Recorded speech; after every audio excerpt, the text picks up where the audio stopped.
Good afternoon, everyone. My name is Felicity and I am from the Audience Engagement team at the NGV. Welcome to today's program, ANAM at NGV, featuring musical responses to Massive Journey of Personally Nocturned Object by James Gleeson and Actual Fractual by Howard Arkley that we were able to pre-record at NGV Australia. Today's program will also include talks about the background of the artworks, as well as the inspiration behind each musical response. Ordinarily, we would begin by acknowledging that we meet on the lands of the Kulin people of Nam, which we now know as Melbourne. For me, that is still true as I speak from Wurundjeri country.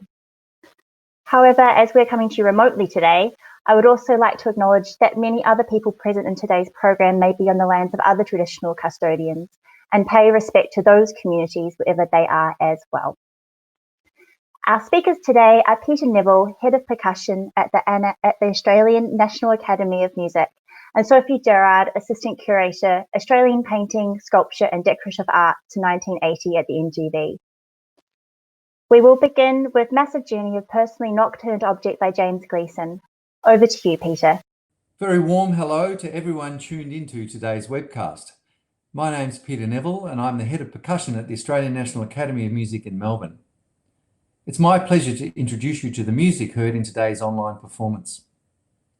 For those of you who haven't yet made our acquaintance, ANAM is dedicated to the artistic and professional development of the most exceptional young classical musicians from Australia and New Zealand, and is committed to helping them not only be excellent performers and virtuosos on their instruments, but also creative thinkers and collaborators and tomorrow's artistic leaders and visionaries.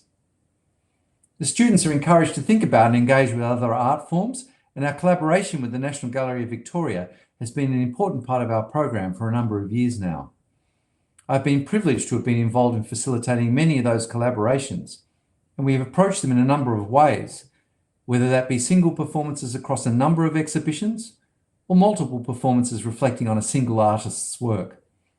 In each case, the programming is driven by the students themselves, and they are asked to submit proposals outlining their responses to the various works and themes. This year of necessity, we're doing something different again, and the students were challenged to respond to key works from the permanent collection. From those submissions, we've chosen 6 paintings, which the students interacted with in live performances recorded earlier in the year. Today's 2 paintings are by James Gleeson and Howard Arkley, and our student curator is second-year percussionist Alexander Meagher. Whilst he covers the gamut of percussion instruments, he's developed a particular interest in various hand drumming traditions from around the world and in improvisation. Both today's performances are in the form of structured improvisations. For Gleeson's Massive Journey of Personally Nocturned Object, he's joined by violist Molly Collier-O'Boyle, who, like Alex, has curated previous ANAM NGV projects. Their improvisation reflects on the mix of recognisable and more abstracted forms in the painting, musically represented by a mixture of melodic or tuneful material juxtaposed with more extreme noise-based sections, which use non-traditional or extended techniques, as they are sometimes called by musicians. You'll see Alex, for example, scraping the skin of his snare drum with his hands and fingernails, and also using what's known as a Super Ball mallet to mimic the groan-like sounds heard in the viola. This mallet is homemade and is literally half a bouncy rubber Super Ball of the type sold in toy stores, placed on the end of a knitting needle. Its use has become an essential part of the percussionist technique, alongside traditional sticks, mallets, and even double bass bows. You'll also see Molly sliding her fingers up and down the strings of the viola to produce a series of ghostly overtones, or harmonics as they are called, alluding to the uncomfortable and unsettling aspects of the painting. The improvisation has a restless energy and rapidly changing textures, which capture the complex imagery of the picture. The music's constant reinvention also plays with scale, reflecting the painting's similar juxtaposition of forms and objects in Gleeson's unique pictorial language. Hello, my name is Sophie Gerhard and I am the Assistant Curator for Australian Art to 1980 at the NGV. Firstly, I would like to acknowledge the traditional owners of the unceded land from which I'm speaking, the Wurundjeri, Woiwurrung and Bunurong people of the Kulin Nation, and pay my sincere respects to the elders past, present and emerging. Today I will be introducing a surrealist work within the Australian Art collection, James Gleeson's Massive Journey of Personally Nocturned Object. The Surrealist movement had a widespread and global outreach. It began in Europe in the early 1920s and then made its way across America and Australia through word of mouth, as well as expatriate artists who had brought back its techniques and ideals following the publication of André Breton's Manifesto of Surrealism in 1924 in Paris. Throughout the 1930s, Surrealism became increasingly known in Australia. In 1936, the International Surrealist Exhibition in London generated a number of articles across the Australian press, which discussed and critiqued this new movement. The press, as well as journals and books, were beginning to reproduce images of the artworks, also leading to a national awareness of this art form. Toward the end of the decade, the Second World War was looming, and the chaos of which time brought Surrealism to the fore. A generation of young men, and there were very few women in this movement, whose childhoods were formed through the Great Depression, which followed the First World War, were enthusiastically embracing Surrealism. The questioning of the mind, humanity, and humanity's aptitude to cause pain and suffering on such a magnitude appealed to the mindset of this generation. The growth of Surrealism also coincided with the writing of Sigmund Freud, who was beginning to analyze the human mind and our subconscious. So society at this time was living throughout the decades of pain and poverty, which had been caused by the hand of mankind itself, and we're also being introduced to this conversation of what it really meant to be human. Surrealism sought the liberation of the unconscious mind from the dominance of reason and social convention, in order to enable the expression of our true desires. Ultimately, this would lead to the greater happiness of humankind. In his manifesto, Breton defined Surrealism as psychic automatism in its pure state, by which one proposes to express verbally, by means of the written word or in any other manner, the actual functioning of thought, dictated by the thought in the absence of any control exercised by reason and exempt from any aesthetic or moral concern. So while Surrealism was not originally conceived as a visual arts movement, its influence was so dramatic that it did become to primarily be known through its painting, drawing, sculpture, collage, photography, and film. Celebrated as one of Australia's most esteemed surrealists, James Gleeson's oeuvre explores the innermost aspects of the human condition, beyond corporeal reality and sensory limitations. His dreamlike, biomorphic landscapes and mechanical structures pose powerful questions around the human psyche and work to illustrate trauma, uncertainty, destruction, and the subconscious. Not only did Gleeson contribute extensively to Australian visual arts culture, he was also a key figure in a number of Australian art institutions, as well as a dedicated writer, poet, art critic, and lecturer. Gleeson was born in 1915 during the First World War and experienced his adolescence throughout the Great Depression. Like many artists of his generation, his reaction to the traumas of intergenerational warfare were transformative of his career. Throughout his studies at East Sydney Technical College and Sydney Teachers College, he became interested in the work of Poussin, El Greco, Bruegel, and Blake, all of whom instilled in him a love for classical mythology. It was during his studies between 1934 and 1938 that the rise of European fascism and the Second World War emerged. This socio-political context cemented in him a concern for humanity, which, coupled with his newfound interest in mythos and the classical figure, led to his experimentation with surrealism. Inspired by writers and artists including Salvador Dali, André Masson, Max Ernst, Carl Jung, and Sigmund Freud, Gleeson harnessed dream states, poetry, chance elements, and mythology as material in his paintings, collages, and drawings. Massive Journey of Personally Nocturned Objects exemplifies Gleeson's surrealist practice, depicting an otherworldly landscape. As is typical for surrealist artists, Gleeson aimed to find an alternative to his everyday, a universe far from the corruption he had witnessed throughout his life so far, and painted in 1938 also far from the world that he was seeing begin to manifest once again. As we see in much of Gleeson's work, the depicted landscape is corroding, representing the human condition whereby habits and set patterns of reacting to our circumstances and lessons erode spontaneity and the imagination. Gleeson believed in harnessing a way of life and a way of practicing art that stepped away from our taught and accepted reactions and away from our conscious thought. In this work, we not only see a developing landscape in front of us with tumbling organic edges that emit a sense of dreamscape, but also a stark horizon line which encourages the viewer to see potential and growth. Gleeson often shows this type of perspective in his work, with elements that show the painting close up to the viewer, as well as in a great distance. Works such as this beg to be deciphered personally by the viewer, in a way that feels right for themselves and allowing them to tap into their own subconscious minds and dreams.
For the work Actual Fractual by Howard Arkley, Alex is joined by flautist and ANAM alumna Eliza Shephard.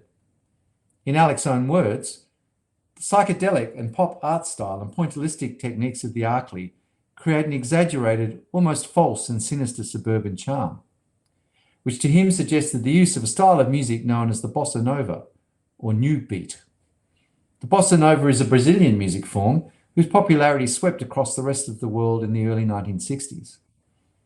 Having grown up in the 60s in Melbourne, in exactly the type of house Arkley depicts, I can attest to the popularity of the style as heard at endless suburban dinner parties, on old school vinyl albums such as Sergio Mendes's Brazil 66.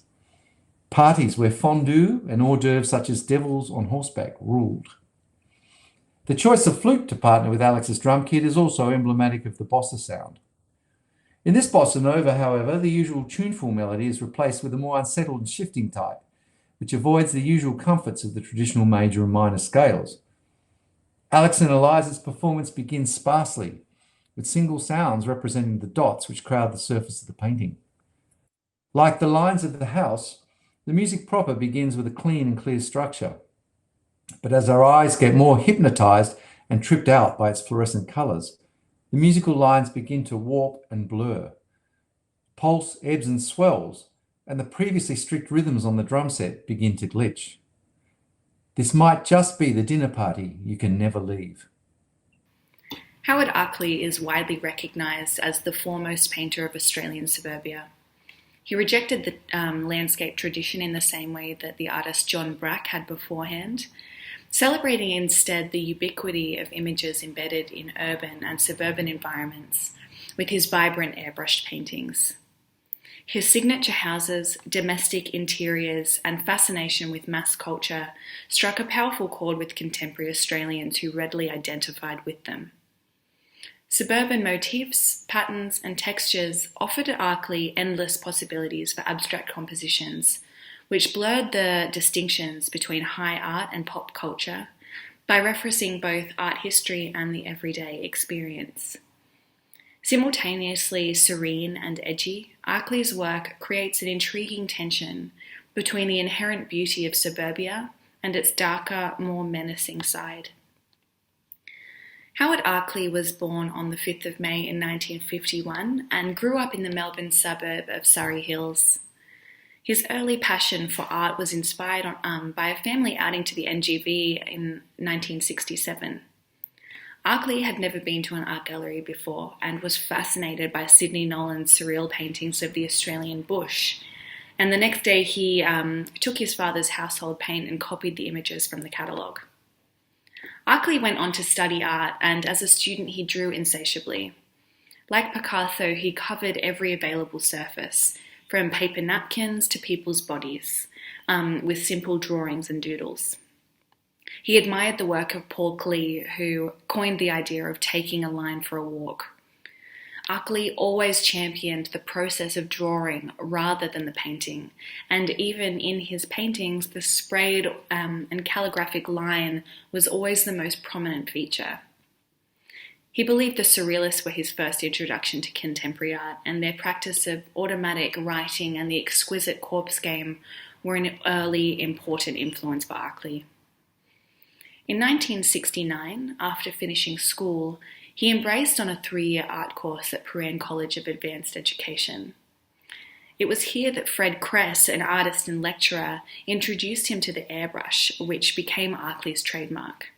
Often used commercially for shading effects, Arkley refined the use of the airbrush and as a drawing tool, which he manipulated expertly like a pen. The airbrushed line, particularly when used to outline his fields of bright colour, lent a smooth and polished look to his works, which suggested printed and mass-produced images. Arkley has explained that he learnt much of his art history from the glossy prints in books rather than first-hand sources, and it was these reproductions that he wanted to emulate. Arkley developed the motif of gridded dots, seen in actual fractual, which suggested computer printouts of the 1950s, pianola rolls, and the pulsating light bulbs of discos. In order to create these iridescent grids, Arkley had to overspray with the airbrush on each dot, a precise and technically demanding process, which demonstrated his rigorous and controlled approach to his artwork.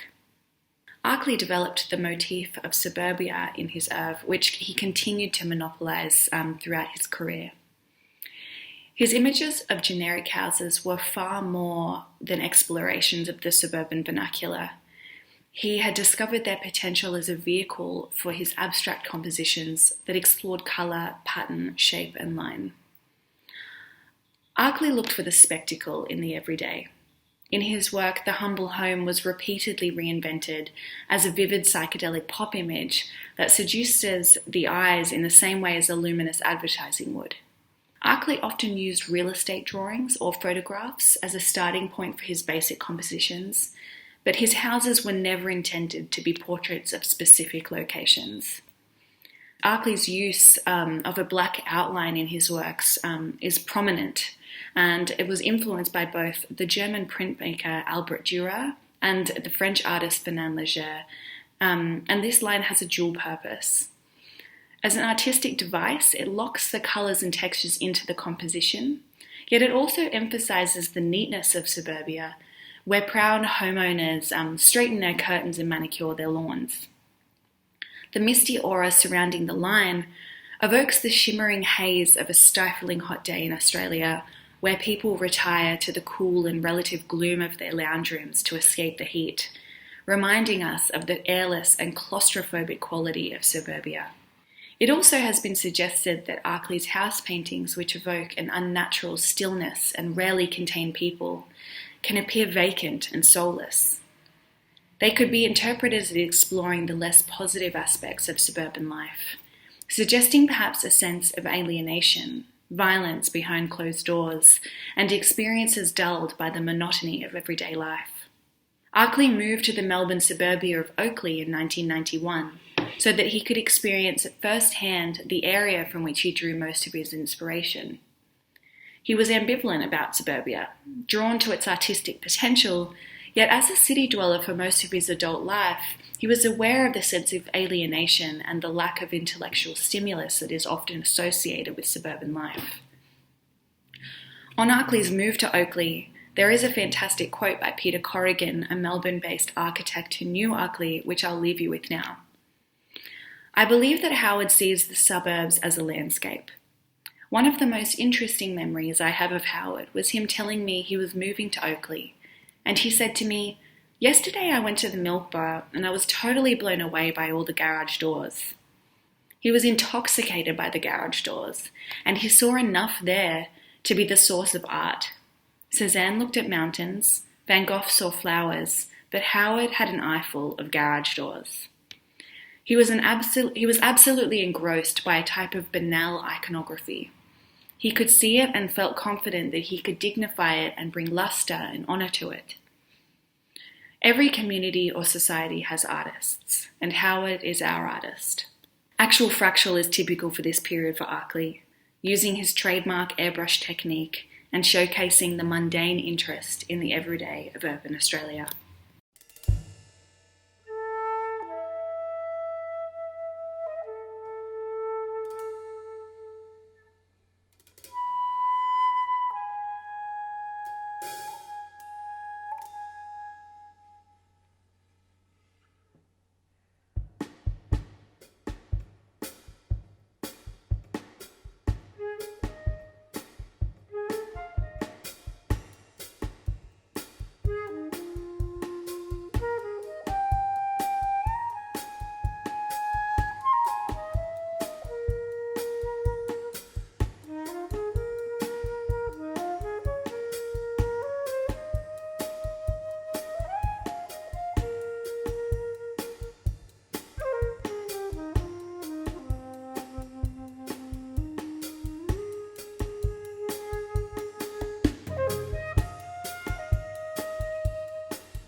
Thank you everyone for tuning in today, and thank you to Peter and Sophie for your insights, as well as the incredible performers, Alexander Meagher on percussion, Molly Collier-O'Boyle on viola, and Eliza Shephard on the flute.